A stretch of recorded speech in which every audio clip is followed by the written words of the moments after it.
Welcome back to the Olivier Theatre Awards, and we come now to the award for Best Actor of the Year. And the nominations this year are Al Pacino for Death of a Salesman, Kenneth Branagh for Richard III, and then two actors, both from the same remarkable new play, Stench by Harold Barkworley.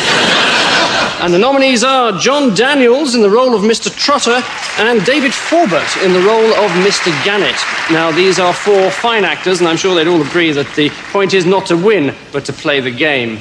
And the winner is John Daniels. No, shit.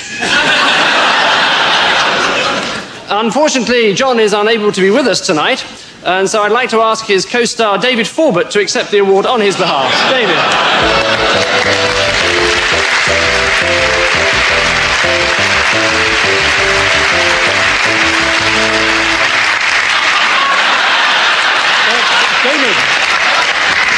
David, perhaps you'd like to say a few words, David.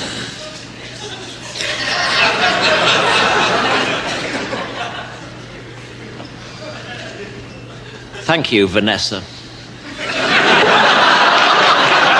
Ladies and gentlemen, what a delight it is to accept this award on behalf of my close personal acquaintance, John Daniels. John cannot unfortunately accept it himself because he is in Hollywood, starring in his first major film role with Meryl Streep.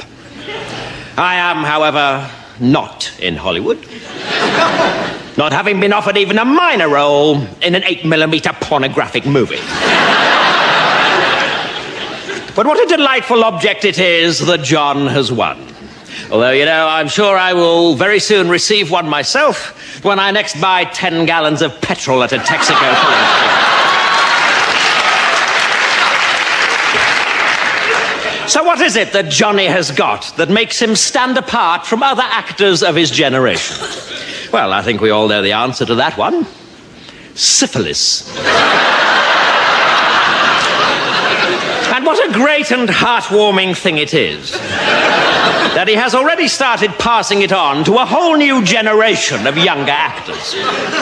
Of course, to win an acting award is always a great honour, but to receive one here in the heart of London's famous West End on an occasion such as this hugely diminishes that honour.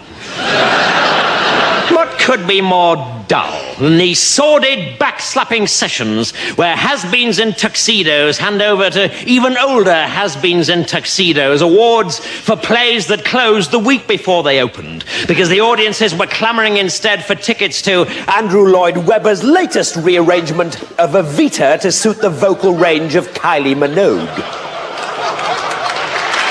I therefore cannot say what a delight it is that John has won this award instead of me, and I should like to announce my retirement from the acting profession in order to begin a lifetime of work amongst the mentally handicapped, in which capacity I look forward to meeting all the members of the judging panel very soon. Thank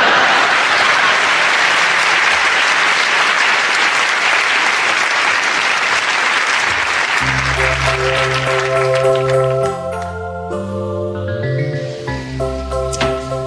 Good evening and welcome to the Boston University Huntington Theatre for this, the second part of our course in elementary courting for men.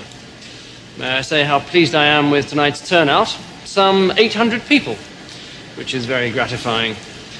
Tonight we look at the first date. Obviously, taking out a girl for the first time is a very complex issue. The first crucial step is having arranged to pick up your date, not to look like a complete idiot when she opens the door.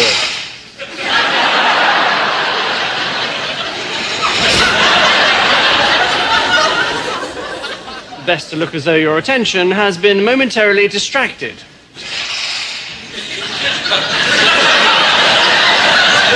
But when you do notice her, it is vital to say how pretty she is looking straight away. But don't overdo it.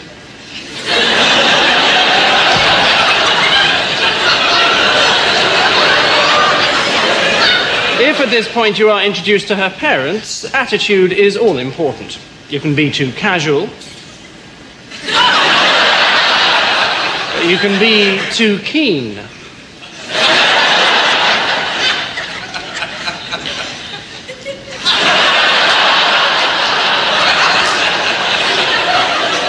When you've said goodbye to the parents, again, don't overdo it. Lead her to your car. And remember to open the door. Once in the car, there are various ways of driving. If you drive like this,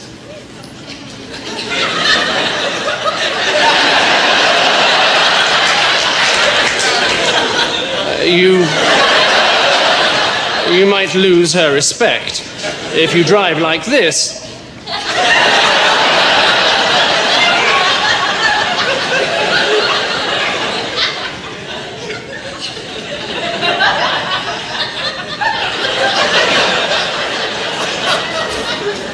you should have taken a taxi.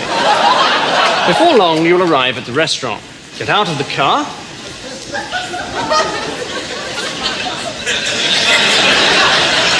And escort her to your table. Then tuck her into her seat, yourself.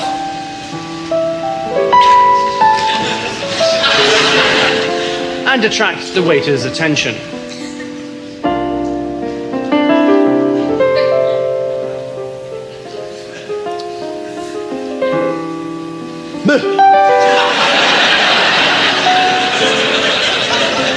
Selecting from the wine list is important. Complete ignorance is not good.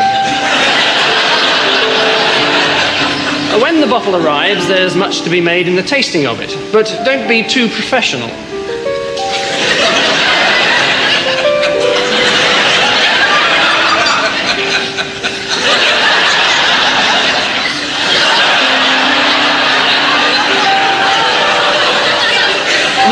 Eating, again, moderation is the order of the day. Don't eat too fast.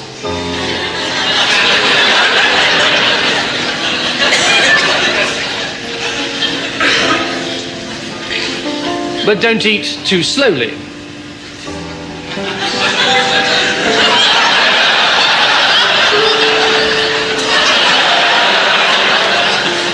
Next is receiving the bill. This is a very important moment. You must be sure not to lose your cool. This is right.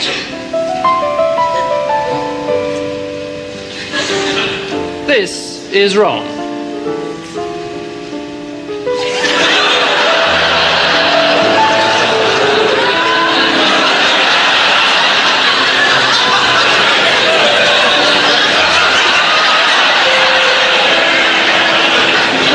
The girl may, of course, offer to pay herself, in which case you should refuse.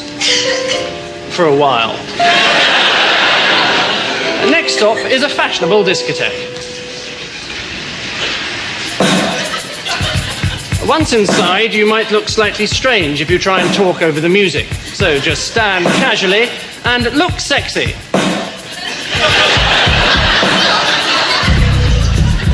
This is good. This is better. This is starting to be misguided. After stance, dance technique is most important. Most people don't know how to dance, and so do too much. Other people do too little. Some people dance as if there's something up their bottom.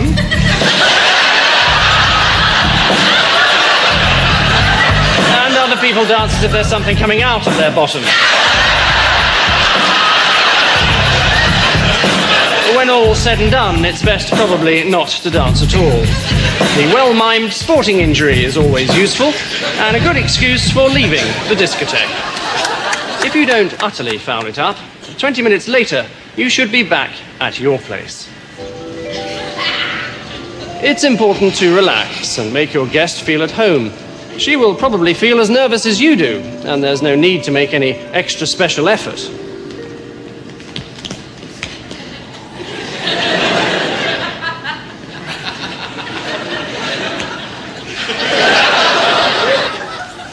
Then, putting on the music. We can't help you with the choice of CD, even though no matter what the circumstances, Donny and Marie Osmond's greatest hits would be a mistake.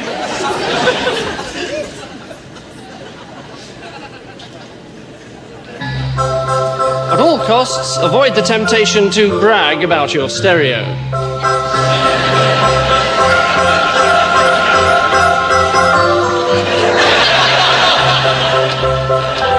Now comes the moment you've been waiting for.